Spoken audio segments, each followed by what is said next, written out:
On this edition of Lexington Now, the Kentucky Theater's holiday market, joining Lexington's fire department, and cold weather safety tips for your pets.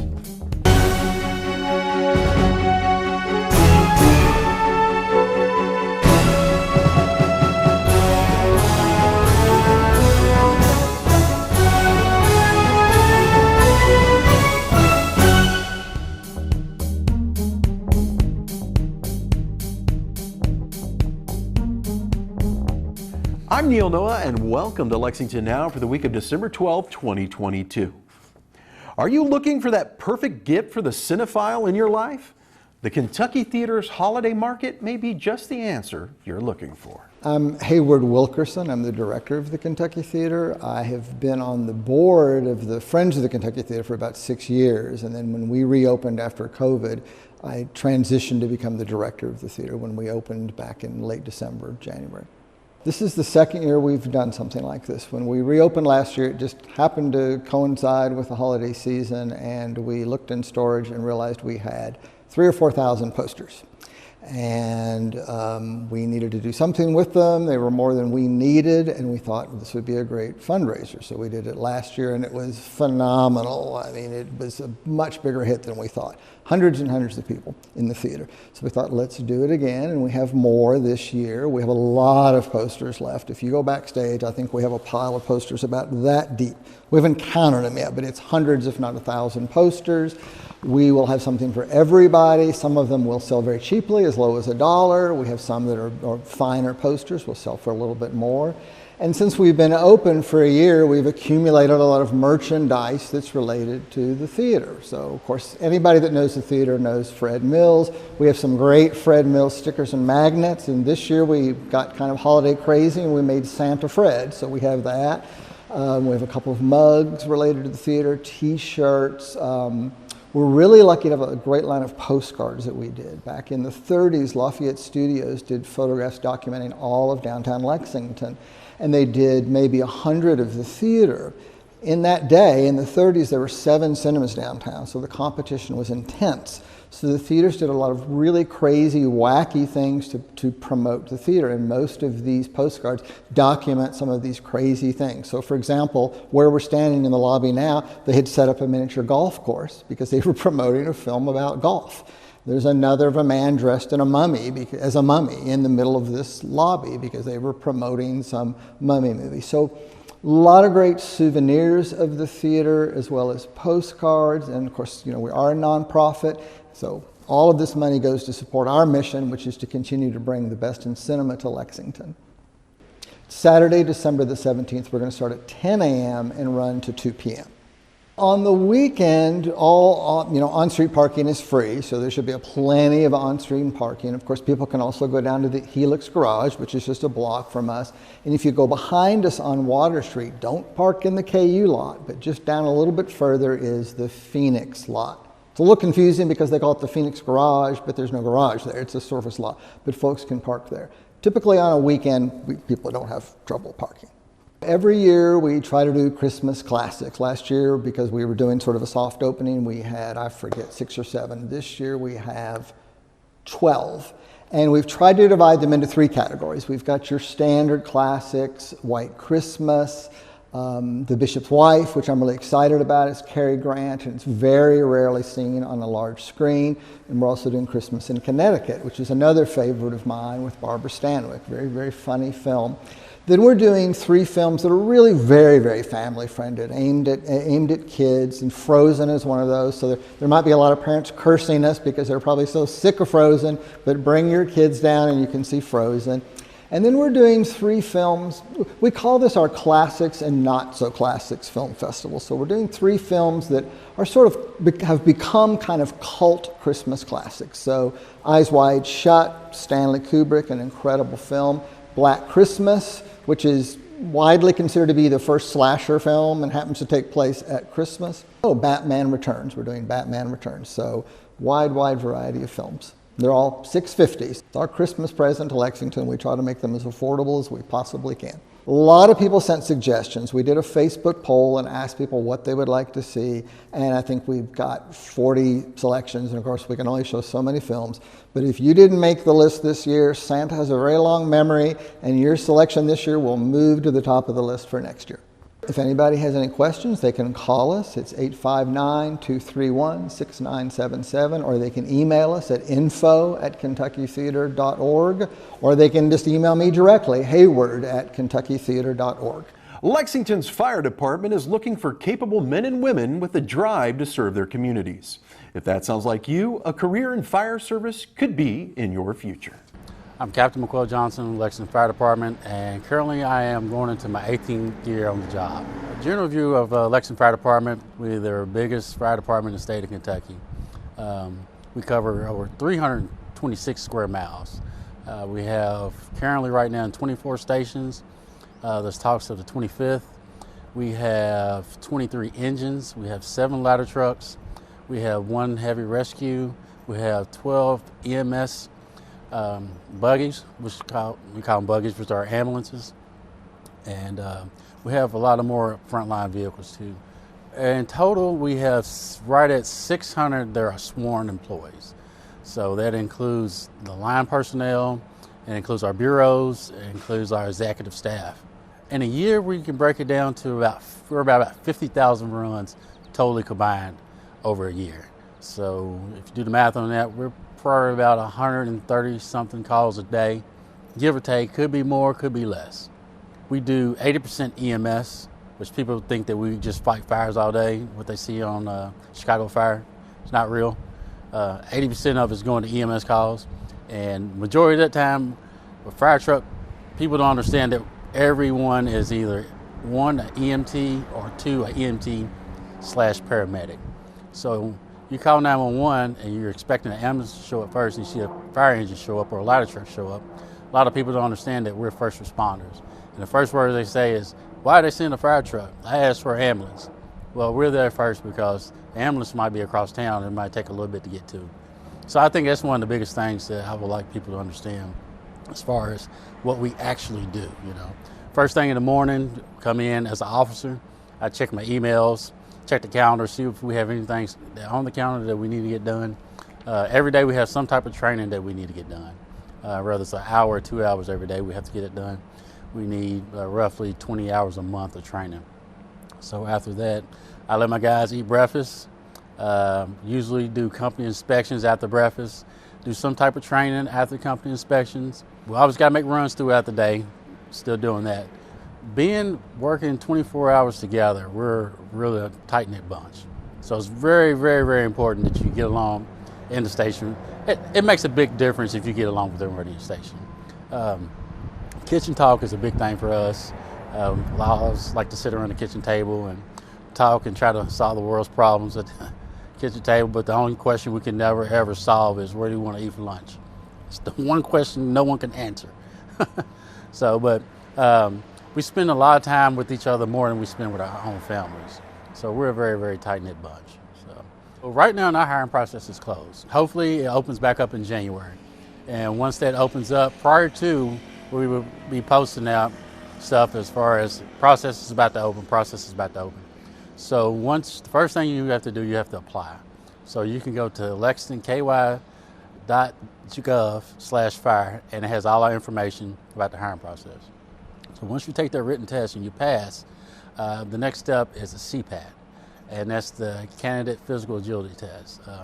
Once you get your CPAT card, which is our physical test, the next process is our oral board interview. So you have the written test, oral board, and CPAT. Our written test is 40% of the process, and our oral board is 60% of the process. So the oral board is a big part of that. And if you are fortunate enough to go to phase 2 of our process, which is our background investigation part, you have that background, and then you have your medical after that. So you have to be 19 to 34 to apply. You have to have a valid driver's license. You have to have a high school diploma or GED equivalent. No felonies, of course. And just be a stand-up model citizen. That's what we ask for. So First day you step foot in the academy, you have your medical, dental, vision. It's good for your family, so it starts the first day. You have your options as 401, 457 retirement. We have a pension. Now it's a 25-year pension, so you do 25 years, retire, and you get basically 50% of your pension when you retire, which is not too bad. If you go to the lexingtonky.gov fire, you can fill out a position of interest form. And once our process does actually open up, that position of interest form goes to LFB hiring, and we can send you an email with the exact date when our process is going to open up. So if anyone out there that feels like they want to apply, want to know more, please reach out to lexingtonky.gov/fire, and we would love to answer any questions that you have. If you think you might be interested, if you think you have any kind of eligibility requirement questions that you need to be answered, we'll love to answer those for you. When the temperatures drop, humans aren't the only ones to feel winter's bite. We'll explain after the break.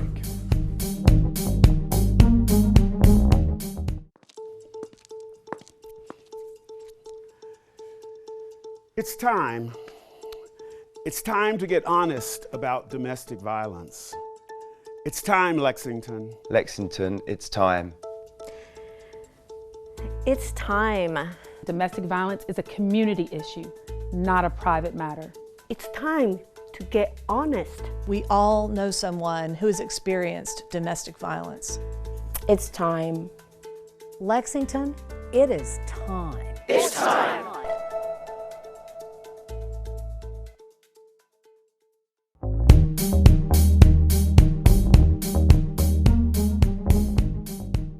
Welcome back to Lexington Now. Even though your family pet may have some built-in protection, that may not always be enough to shield them from the cold. As we head into the cold weather months, it's important to remember that if you're cold, they are too. I'm Megan Hawkins. I work with the Lexington Humane Society, oversee our fundraising and development team, and we just wanted to share some helpful information with you all as far as pet safety. More importantly, this is Fluffball, and he's an adoptable kitten looking for a home. I know it's very tempting to share food with your pets. A lot of people see food is love, and we're guilty of that around here as well, especially when you see one that's malnourished and very thin. You want to fatten them up, but you do have to be very selective and careful with what you feed them. Around the holidays, you'll have a lot of people in your house, a lot of family gatherings, so just warn them of the things they can or cannot have. Main thing to start, you'll have a lot of turkeys, chickens, hams. That's very fatty, high in the fat content, so you don't want to share that with them. Anything with bones, I think it's very common to think that you can give a dog a bone, but it's very dangerous. It can cause blockages, it could get lodged in the system, so just avoid that at all costs. I think chocolate, alcohol, common sense with that, don't share that with them. Onions and garlic, that's not really good for the GI tract.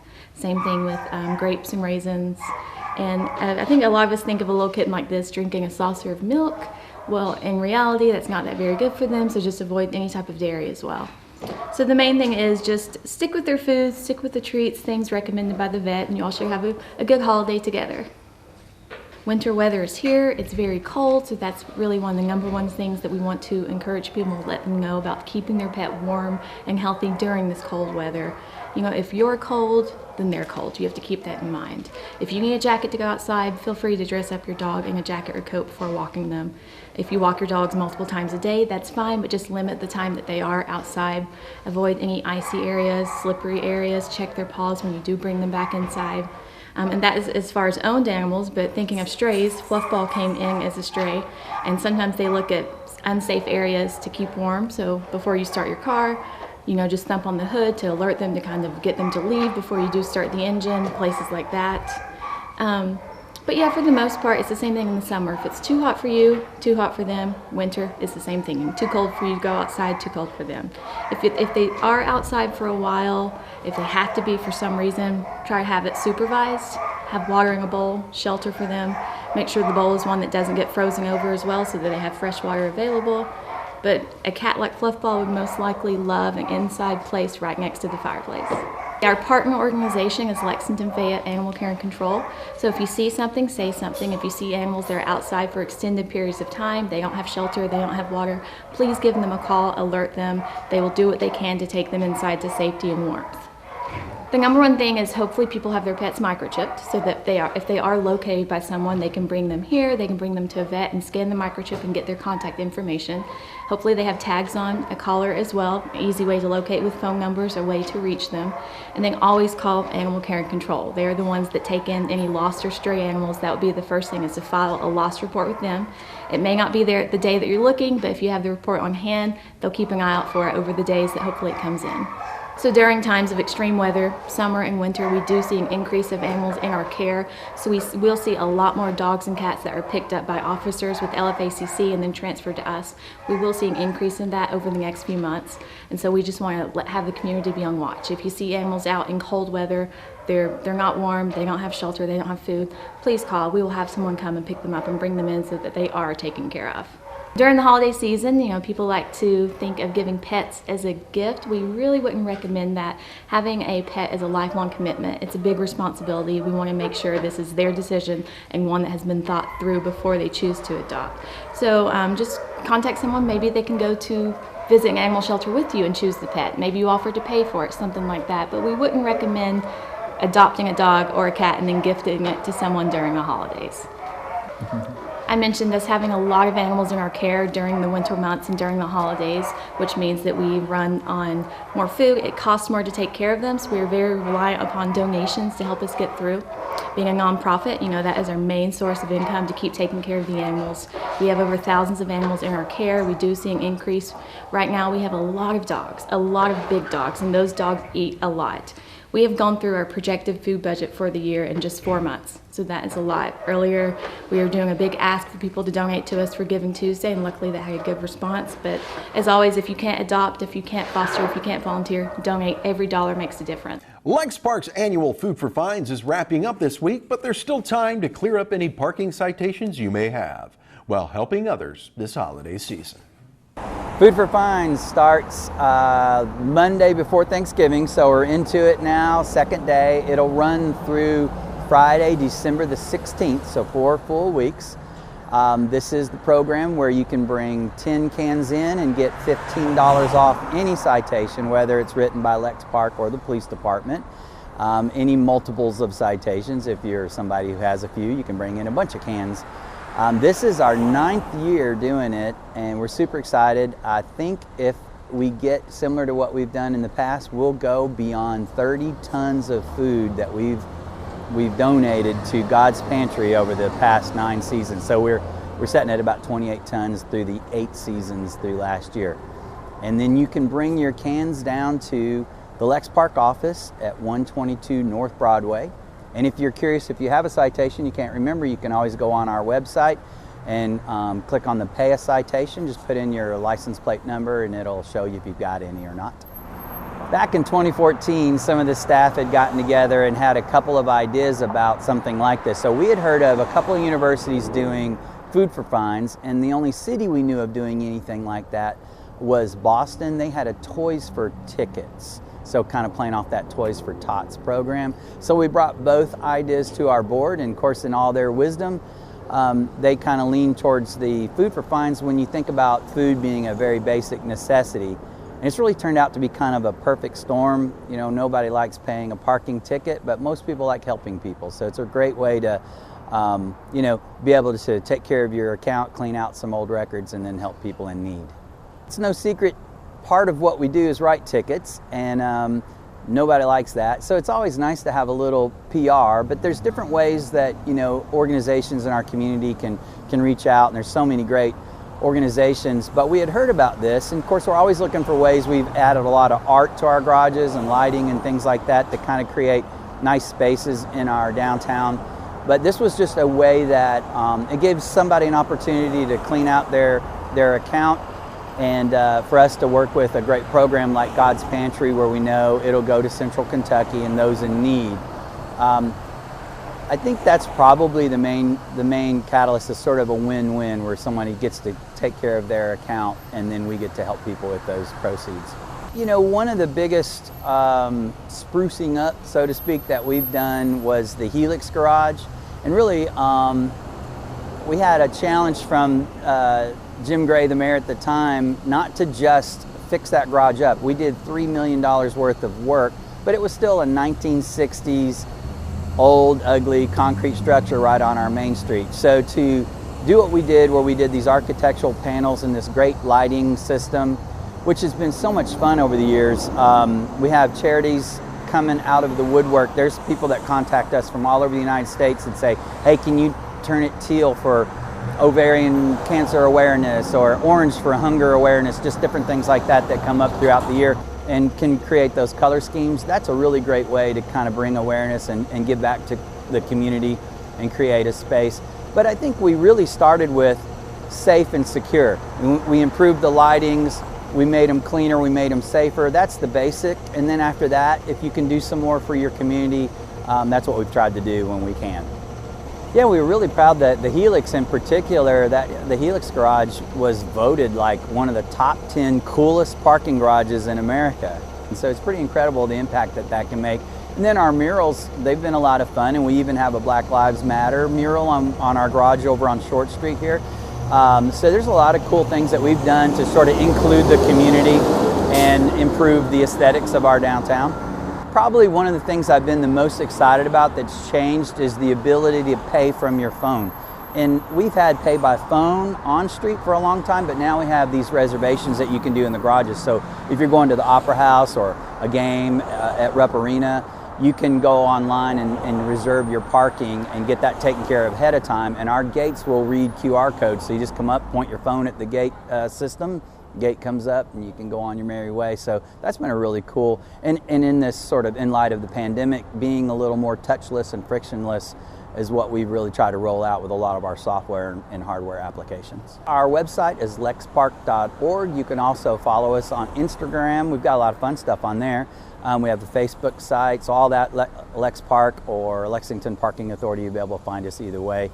And just to reiterate our location and hours, Monday through Friday, 8 to 5 is the hours here at the 122 North Broadway office if you want to bring your cans in, or you just have a question and want to swing by. Otherwise, you can email us at info@lexpark.org as well. Council is on winter break, but we've still got plenty of gavel-to-gavel coverage of meetings for you this week here on Lex TV and streaming online. And remember, for the most accurate and up-to-date information on all city business, check out our website at lexingtonky.gov. Here's this week's meeting coverage.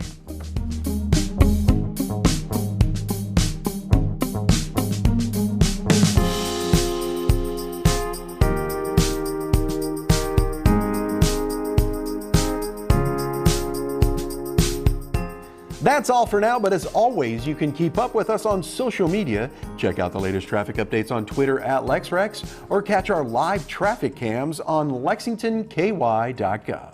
For all of us at Lex TV, I'm Neil Noah, and that's it for now.